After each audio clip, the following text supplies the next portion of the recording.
Don, welcome to the Scrum. A federal budget aims to tackle the housing supply. Everyone seems to have a solution.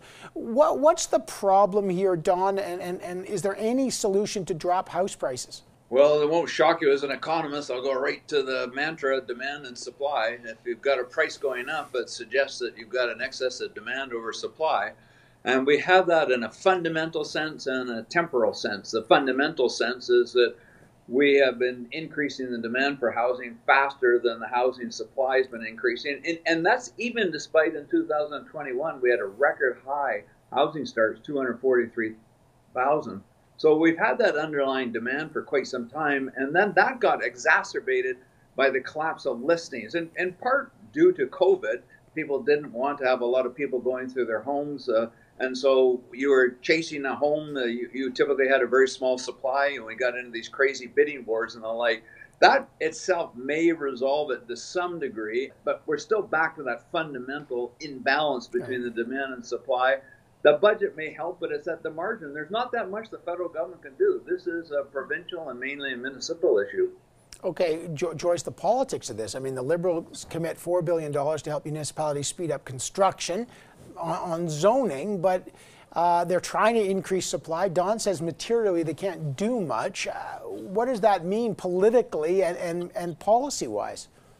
Well, they can't. What it means is that they can't do much. I mean, they can say a lot. The $4 billion that you just mentioned that they're sending to the cities is a bit of a head-scratcher. You know, I did speak to the mayor of Halifax, tried to understand what exactly are you going to use that money for.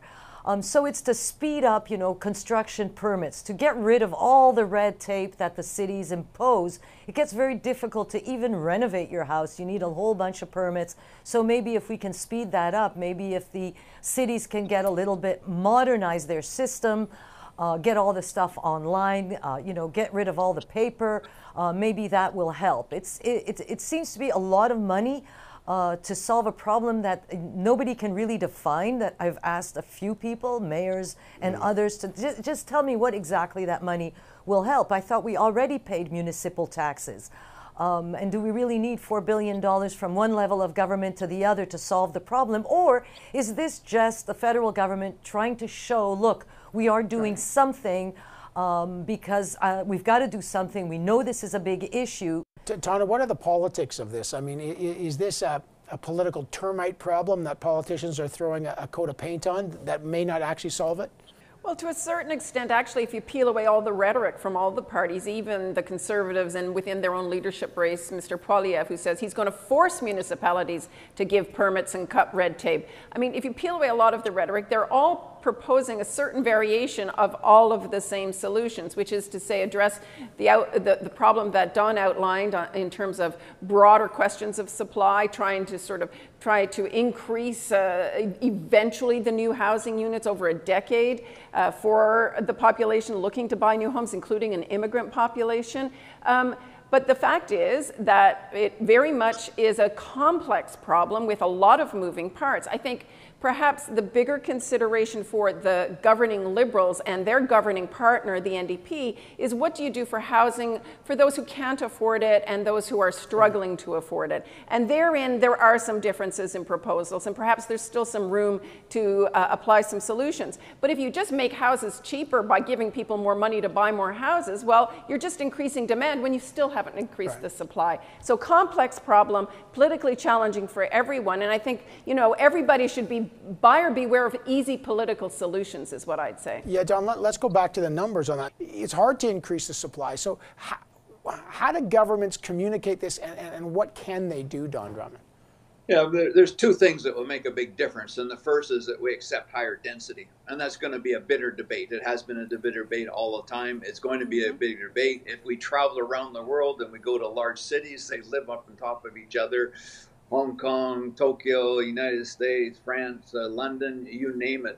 Are we ready for that? And the second one is interest rates. And as you just said, we just constantly have to reiterate, monetary policy is still stimulative. Interest rates are still extraordinarily low. Look at it by any context. Look at my generation. We looked with envy of our parents because interest rates were legislated to be 6%. And we thought that was a bargain. Now we think that's horrendously high. My first house was at 17%.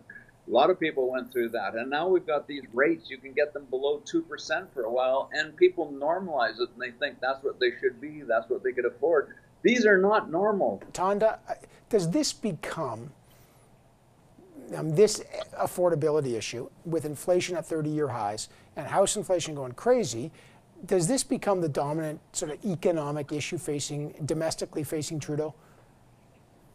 Well, I think inflation is a big domestic issue, and we saw that it was because they framed their budget in large part around affordability and tackling that,